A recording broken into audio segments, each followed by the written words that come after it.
Tapi yang paling berkesan menurut saya dan teman-teman ya, Power People nanti mungkin bisa berkunjung ke Pacitan. Jadi kalau pertama kali saya datang tuh dari Jogja ataupun dari arah Surabaya ya, itu jalannya menuju ke sini itu menurut saya jalan yang paling indah di dunia. Harapan saya sih 1 atau 2 tahun ke depan unit kita, inventory kita itu sudah zero dead stock. Dan kalau itu tercapai, ini jadi mungkin unit kedua yang zero dead stock. Meyakini bahwa tahun depan insya Allah UP Pacitan bisa meraih per emas. Amin ya rabbal alamin.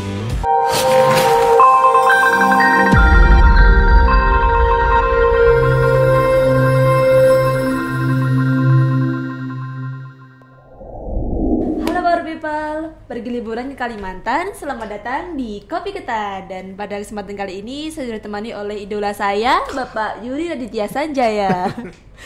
Terima kasih Mbak Lila. Bapak, gimana kabarnya hari ini? Alhamdulillah sehat walafiat. Alhamdulillah. Mbak Lila sehat juga ya. Alhamdulillah, seperti yang Bapak lihat saya bahagia sekali hari seger, ini, happy ya, segar sekali. Dan hari ini kita boleh Pak ngobrol-ngobrol seputar Bapak Yuri, perkenalan lebih jauh. Mungkin diperkenalkan dulu karena kalau kata orang tak kenal maka kenalan. Jadi biar lebih kenal gitu Pak. Siap, terima kasih Mbak Lila atas kesempatannya bisa bergabung di podcast Kopi Ketan di UP Pacitan ya. Perkenalkan teman-teman atau Power People mungkin panggilannya Power People, ya. Nama saya Yuri Raditya Sanjaya. Saya ini kelahiran Jawa Tengah dari Purwokerto. Mungkin kalau teman-teman tahu ya, itu daerah Ngapak istilahnya. Ngapak iya. Saya lahir di Purwokerto Mbak Lila tahun 1983. Jadi sudah cukup sepuh lah ya. Sudah hampir 42 tahun. Lalu kemudian saya sekolah, menghabiskan waktu banyak sekolah di Purwokerto sampai SMA dan ketika kuliah di Jogja. Lalu akhirnya bekerja di waktu itu PJB nama perusahaannya ya, di PJB, dan itu saya penempatan pertama tahun 2006 itu di UP Brantas waktu itu. Pertama kali di Brantas ya Pak ya? Di Brantas di Kota Malang. Jadi akhirnya sampai sekarang pun saya di Pacitan masih domisili masih di Malang dan dari Brantas saya dipindah ke Pacitan itu tahun 2019. Cukup lama juga Pak ya berarti ya? Iya, 2019 jadi ini sampai 2024. Betul. Ini kalau dihitung-hitung saya sudah tahun ke-6 ini Mbak Lila di sini. 6 tahun di Pacitan. 6 tahun di Pacitan di wilayah atau tempat yang sangat indah nih. Alhamdulillah. Kerasan berarti Pak ya?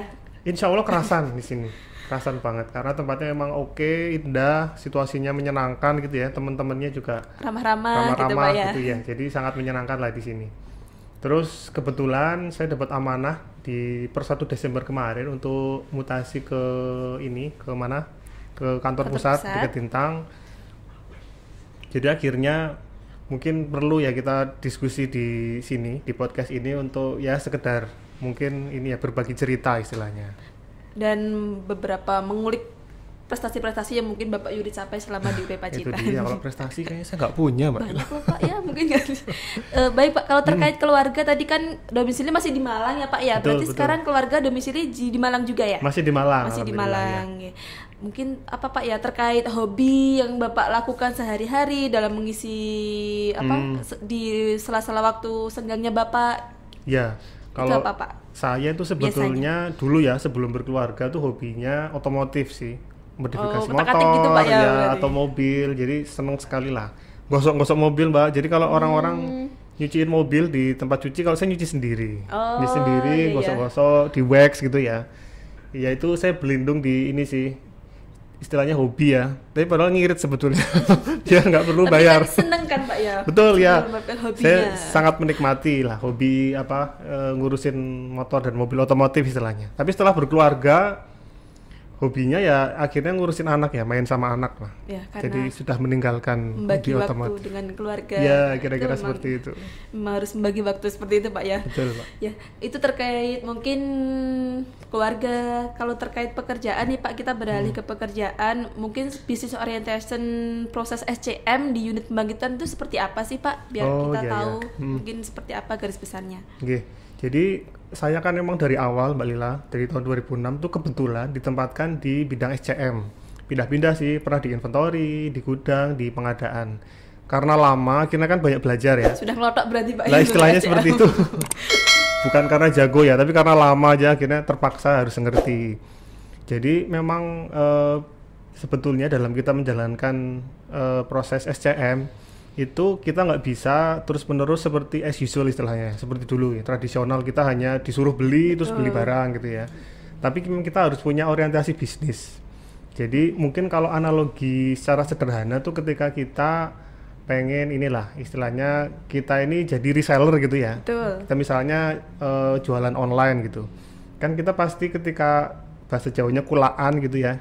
Ketika kulaan itu kan kita akan cari barang yang kira-kira mudah dijual nantinya. Itu yang pertama. Yang kedua, kita cari barang yang nilainya rendah. Jadi nanti kita bisa Menjual ambil dengan, laba gitu ya iya, istilahnya. betul. Nah, sebetulnya bisnis orientasi bisnis di SCM tuh seperti itu filosofinya. Jadi ketika kita mau membeli barang, kita memang harus merencanakan pembelian barang yang memang tepat untuk unit kita. Jadi kita beli barang yang memang akan benar-benar nanti dipasang dan itu akan meningkatkan performa unit, Mbak Lila. Terus selain itu, selain barangnya oke, berkualitas bagus, juga harganya harus Sesuai dengan harus efisien Iya, istilahnya. betul, efisiensi. Nah, untuk mendapatkan efisien itu memang sebetulnya kita alhamdulillah ya di PLNNP ini sudah punya perdir, sudah punya tata kelola yang baik yang membuat kita ada pondasinya. betul gitu, Pak, ada ya, pondasinya, Mbak. istilahnya. Jadi ketika kita mau beli barang sudah ada tata laksananya yang membuat kita harus mengkompetisikan. Akhirnya dengan kompetisi itu kita dapat sebuah proses yang baik gitu ya. Ada transparansi, ada akuntabilitas di dalamnya dan semua orang berhak untuk menawarkan, semua supplier berhak untuk menawarkan dan akhirnya yang akan kita pilih adalah barang-barang atau jasa yang sesuai spesifikasi dan harganya terendah. Itu yang akhirnya ada added value buat perusahaan. Betul, iya. Baik. Seperti itu sih kira-kira. Sebetulnya filosofinya sederhana ya. Filosofi yang sederhana itu ada tantangan-tantangan kan Pak ya mestinya. Betul. Dalam semua itu. Mungkin tantangannya apa Pak yang mungkin Pak Yuri rasakan selama 6 tahunnya Pak ya di bidang SCM itu sendiri? Di bidang SCM 5 tahun, 5 tahun? di hampir 1 tahun di bidang SDM dan iya, keuangan ini. support, ya. Oke. Jadi kalau tantangannya sebetulnya cukup banyak Mbak Lila.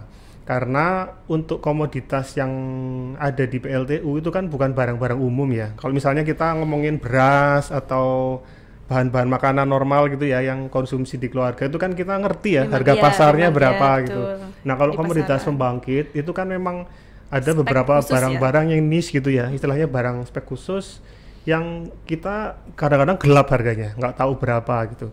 Nah, oleh karena itu untuk mendapatkan istilahnya pagu gitu ya, pagu atas biaya yang nanti bisa kita keluarkan, memang kita harus pinter-pinter nih nyari apa istilahnya HPE ya, harga perkiraan engineering. Jadi kita harus survei ke banyak pihak gitu ya, atau mungkin juga kita bisa membedah dari barang tersebut. Barang tersebut ini kita bedah kira-kira kalau dibikin bill of material gitu, ini raw materialnya harganya berapa dan sebagainya. Itu yang nantinya bisa bikin istilahnya ada batasan gitu ya atas harga yang bisa kita terima nanti ketika proses negosiasi. Betul. Seperti itu, Mbak. Baik, dalam proses itu kan sendiri Bapak juga mungkin banyak sekali ya Pak vendor yang kita miliki di sini, supplier gitu mungkin kalau terkait gratifikasi ini Pak seperti apa Pak? Oh, iya, Kalau iya, di iya. Pacitan itu ada nggak sih Pak? Gratifikasi kalau di dunia pengadaan tuh memang sebetulnya tempat yang paling istilahnya basah Betul, gitu ya. ya. Tempat di mana gratifikasi itu bisa sangat berkembang gitu. Nah, kebetulan di NP ini kan sudah ada tata kelola yang mengatur tentang itu. Gratifikasi. Kita sebetulnya harus bersyukur Mbak Lila karena kita hidup dan bekerja ya di lingkungan yang bersih seperti ini. Tata kelolanya baik dan para senior-senior kita juga menyontohkan tentang pentingnya untuk menjaga itu gitu ya. Kalau di Pacitan sendiri saya pikir sih sudah sangat bersih ya kondisinya ya. Jadi gratifikasi sudah nggak ada lah bisa Oke, dibilang. ya, Pak, ya. Jadi tapi tentunya namanya manusia ya. Kita kan tetap harus saling menjaga ya. Jadi memang kami sering saling mengingatkan di bidang logistik sendiri untuk saling ingetin istilahnya teman-teman kalau melihat saya melakukan sesuatu yang kurang baik saya diingetin gitu. Begitu juga saya juga mengingatkan gitu, teman-teman. Betul. Jadi itu sebetulnya ya memang ada upaya-upaya ya dari perusahaan, ada upaya tentang tata kelolanya, dari kita sebagai insan perusahaan juga memang harus meniadakan niat Betul niatnya dan memperkecil peluang-peluangnya. Jadi memang di Pacitan ini interaksi antara supplier dengan kita itu kita memang sangat dekat Pak ya. sangat dekat tapi hubungannya tidak bertemu gitu ya. Jadi ya hanya hubungan profesional lah istilahnya. Kita jaga seperti itu biar nantinya ke belakang tidak ada kondisi-kondisi gratifikasi itu Mbak Lila. Dan mencari keberkahan dalam Betul, bekerja. betul, Seperti betul, itu, Pak betul. ya. Bapak ini kan 6 tahun di Pacitan ini kan sejauh ini tinggalnya di mana Pak? Di dormitori ya Pak ya? Betul, di dormitori. Mungkin kebiasaan-kebiasaan apa Pak kalau sore hari sepulang kerja untuk melepas penat gitu kan, sekarang di dormi ada fasilitas olahraga seperti apa? Mungkin Bapak kalau sore itu badminton atau futsal atau apa gitu Pak? Nah itu dia, ini saya agak bingung jawabnya Mbak Lila. Kalau menurut hobi apa sih Pak yang paling diminati? Iya, jadi saya awal di sini tahun 2019 tuh tinggalnya di Lorok waktu itu ya. Oh, pertama kali di Lorok. Di Lorok ya, karena mendekati teman-teman lah biar ramai gitu ya. Tapi lama-kelamaan saya mencoba tinggal di sini karena ada arahan dari manajemen juga waktu itu untuk tinggal di dekat unit biar kalau ada kondisi emergensi bisa cepat gitu ya. Meluncur gitu Pak. Waktu itu kondisi dormitori itu belum seperti sekarang Mbak Lila. Jadi sedikit demi sedikit waktu itu ada komitmen dari manajemen ya, itu untuk membangun fasilitas-fasilitas untuk teman-teman. Istilahnya kita ini kan di tempat yang terpencil ya.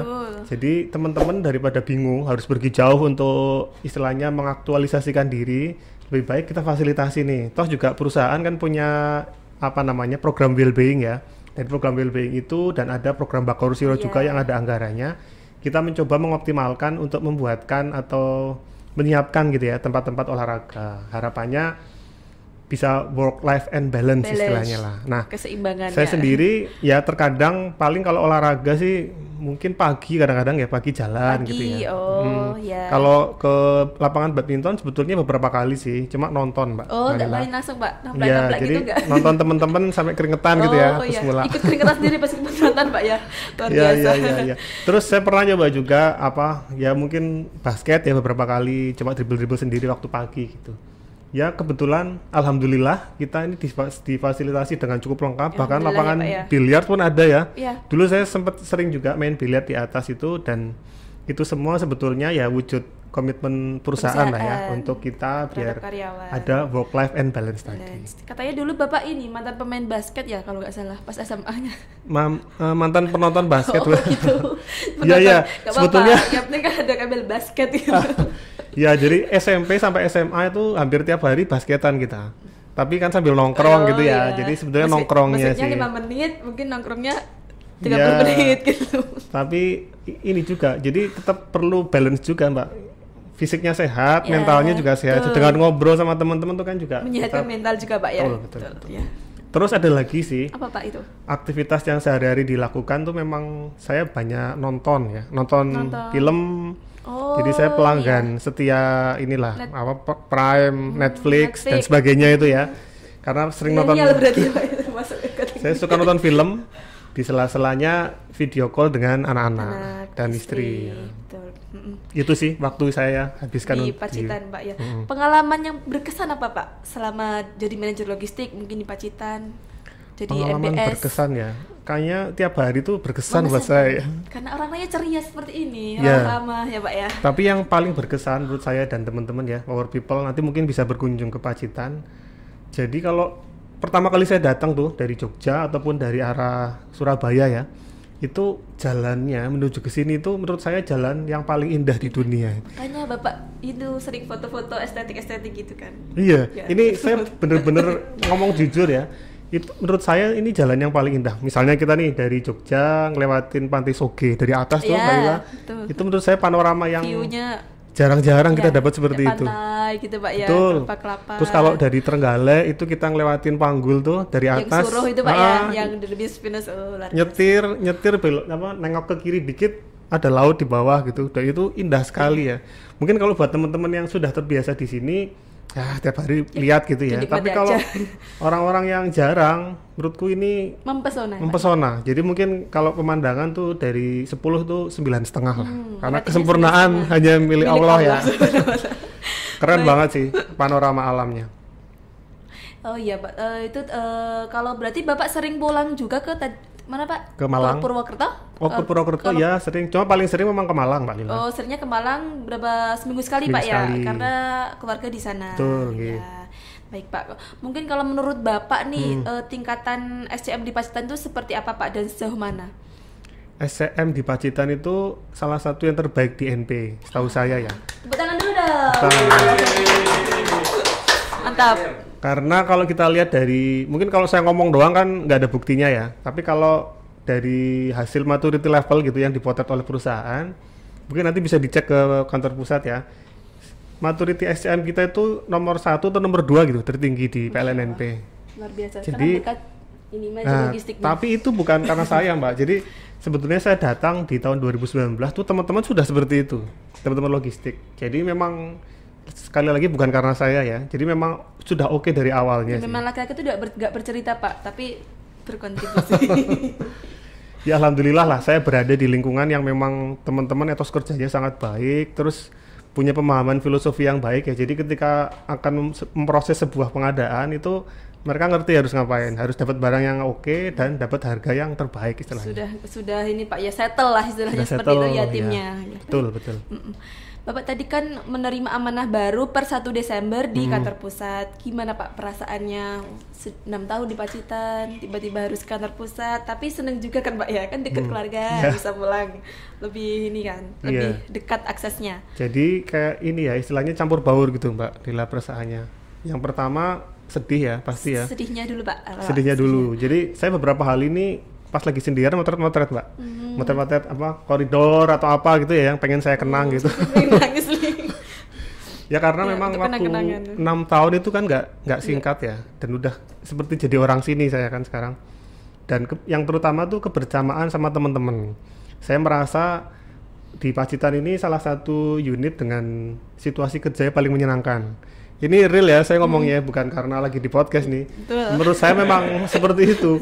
Jadi situasi kerjanya amat sangat menyenangkan. Teman-teman itu kita deket tapi proporsional lah istilahnya lah. Kita tetap profesional tapi juga deket gitu. Itu yang sangat sulit didapatkan di tempat lain. Saya sih berharap nantinya unit-unit lain di NP itu bisa seperti ini hubungan kondusifnya gitu Mbak Lila. Terus tadi kan sedihnya ya. Kalau senengnya ya alhamdulillah sekarang saya dapat amanah yang lebih dekat dengan keluarga dan ada keseruan lah istilahnya, karena selama dari 2006 sampai 2024 ini kan saya selalu di bidang SCM ya. Iya. Nah kebetulan amanah yang baru nanti saya agak nyebrang ke SDM. Oh gitu Pak. Jadi ada hal-hal baru yang bisa dikulik lah nanti dan saya memang perlu banyak belajar ya dari teman-teman di sana. Kalau pesan kesannya Pak mungkin selama di UP Pacitan dengan teman-teman, dengan atasan mungkin seperti apa? Kalau kesannya yang mungkin yang seperti tadi saya sampaikan ya, ini tempat yang sangat menyenangkan. Kalau saran kayak nggak ada ya. Saran untuk saya, untuk teman-teman. Nggak ada saran. Justru malah saya yang banyak belajar ya dari Pacitan ini ya. Terus terang sejak saya datang ini saya menganggap teman-teman ini selain jadi teman itu lebih ke guru istilahnya ya. Jadi saya menyerap pelajaran lah dari teman-teman. Jadi saling belajar gitu Pak ya. Iya, walaupun mungkin teman-teman nggak ngajarin saya secara langsung ya, Pak, kamu harus gini dan sebagainya ya. Betul. Tapi saya menyerap istilahnya cerita-cerita dari teman-teman gitu ya. Gimana teman-teman di sini struggle, gimana teman-teman di sini punya etos kerja yang tinggi, gimana teman-teman di unit ya. Ketika ada gangguan jam berapapun mereka hadir gitu ya. Itu menurut saya sesuatu yang baru buat saya. Loyalitasnya dan sebagainya itu yang akhirnya saya banyak belajar dari teman-teman. Justru itu sih Mbak Lila. Jadi saling melengkapi ya Pak, memang kita sebagai keluarga. Ya, istilahnya seperti itu. Mungkin apa yang ingin disampaikan Pak Yurik pada teman-teman yang ada di UB Pacitan, mungkin yang sedang menonton podcast kita pada hari ini? Ya kalau pesan dari saya sebetulnya yang pertama tentunya saya terima kasih ya, karena sudah banyak diberi inspirasi oleh teman-teman. Sambil ngopi nggak Pak itu inspirasinya datangnya? Jadi saya banyak banget dapat cerita lah, tentunya yang positif ya, dan saya banyak belajar, beneran banyak belajar dari teman-teman di sini.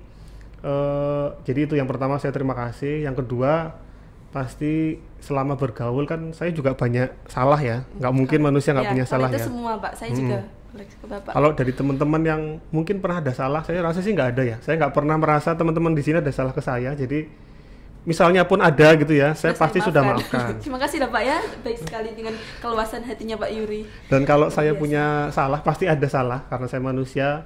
Saya juga mohon maaf ke teman-teman. Harapan saya sih nggak muluk-muluk ya, karena Pacitan udah di top notch lah istilahnya. Jadi ya tetap pertahankan aja seperti ini, terutama tentang keguyupannya dan kondisi kerja yang tidak silo-silo. Menurut saya di sini saling membantunya tuh oke banget, dan itu perlu dipertahankan. Apapun yang terjadi, saya berharap sih teman-teman tetap mempertahankan itu ya. Jangan sampai silo-silo lah. Jadi tetap guyup jadi satu, tetap bertahan untuk Pacitan biar kita sukses ke depan selama-lamanya istilahnya ya, sampai teman-teman pensiun Amin. gitu. Amin, Amin, ya amin. rabbal alamin.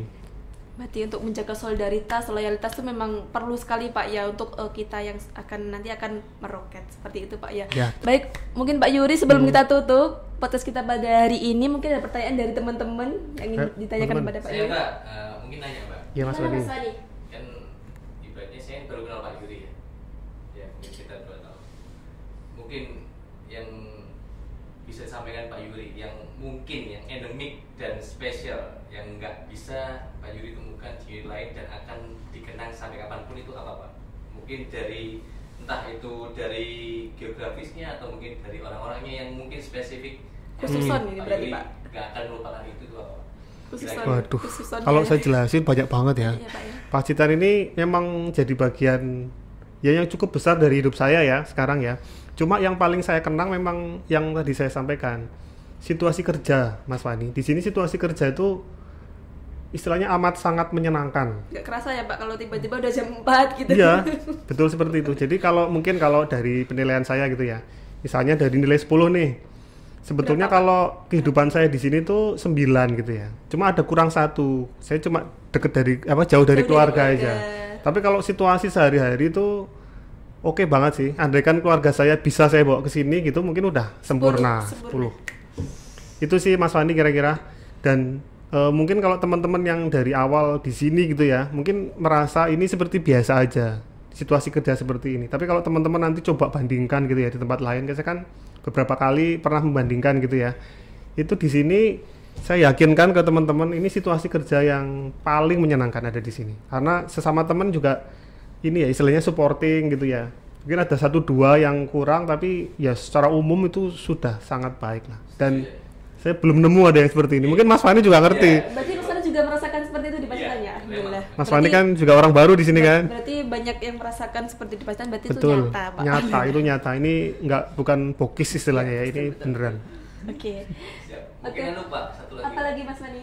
Ini kan Pak Yuri baru transisi dari logistik ke SDM ya, SDM. tadi apa namanya business support Pak ya. Mungkin Pak bisa sampaikan barangkali ada pesan buat teman-teman yang di logistik maupun di MPS Pak. Di business support ya. Iya. Teman-teman logistik sih saya berharap tetap mempertahankan apa yang sekarang sudah ada ya. Jadi tetap jaga di inventory mungkin ya, tetap dijaga apa yang namanya KPI. Jadi gimana caranya kita menjaga inventory kita itu memang kita itu nyimpen barang di gudang itu barang-barang yang memang punya nilai manfaat yang tinggi untuk membangkit istilahnya. Jadi istilahnya itu strategic pair lah. Harapan saya sih 1 atau 2 tahun ke depan unit kita, inventory kita itu sudah zero dead stock. Dan kalau itu tercapai, ini jadi mungkin unit kedua yang zero dead stock ya. Unit yang zero dead stock yang pertama itu di Berantas. Berantas itu sudah zero dead stock di tahun 2018. Harapan saya sih Pacitan nanti bisa zero dead stock. Karena itu penting. Kita nyimpen duit, nyimpen barang gitu dalam bentuk uang kan sebetulnya itu ya ada nominalnya. Jangan sampai kita itu istilahnya nyimpen sesuatu tapi tidak ada nilai gunanya untuk perusahaan. Jadi dead stock tuh harus 0 untuk inventory. Kalau untuk pengadaan ya dipertahankan tata laksana proses pengadaan yang bersih seperti sekarang. Dan saya berharap juga teman-teman user dan teman-teman tim pemeriksa nanti bisa ikut menjaga juga ya, biar semuanya bersih dan Pacitan tetap terjaga dari gratifikasi dan hal-hal yang buruk seperti itu. Kalau untuk BS Pak, business support sendiri. Business support mungkin di SDM tantangannya akan besar ya ke depan ya, karena mungkin ada terkait dengan TAD, terkait dengan karyawan sendiri ya. Hubungannya Nanti sama SDM gitu Pak ya. dinamikanya masih besar dan nanti ya berharap untuk bisa cepat menyesuaikan diri ya ketika ada perubahan-perubahan. Kalau untuk CSR selamat berjuang, selamat berjuang ya karena tahun depan kita punya target proper mas, tapi saya yakin sih dengan apa yang sekarang kita sudah tata step by step, saya meyakini bahwa tahun depan insya Allah UP Pacitan bisa meraih proper emas. Amin ya rabbal alamin. Bidang apa lagi ya? Keuangan mungkin ya. Keuangan sih sudah oke, tata laksananya sudah bagus. Tahun depan ada maturity baru ya di keuangan. Saya berharap ya bisa dijaga itu. Terus gudang, teman-teman gudang walaupun sekarang ada di HAR ya, tapi dulu pernah bagian dari kita logistik juga ya, harus jaga barangnya dan menata barang dengan lebih lebih baik lah. Cuma ya sebetulnya semuanya sudah sangat baik sih. Tinggal improvement kecil aja perlu sebetulnya. dilakukan Mungkin untuk itu lebih. sepertinya Mbak Lila, Mas Fani yang bisa saya sampaikan. Sudah detail sekali ya Mas Fani, sudah bisa ditangkap jadi yang disampaikan Pak Yuri. Saya juga sangat tertegun dan terkejut. Ini idola saya soalnya.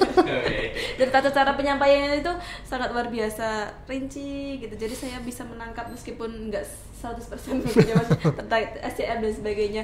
Baik, mungkin Power People, terima kasih atas kebersamaan kita hari ini. Pak Yuri, terima kasih sudah Makasih, meluangkan Mbak. waktunya untuk Makasih, teman-teman. podcast pada hari ini. Dan sebelum kita akhiri, kita ingin memberikan sesuatu untuk Pak Yuri. Wih, apa itu? Lila? Dari kita Pak. Kenalkan.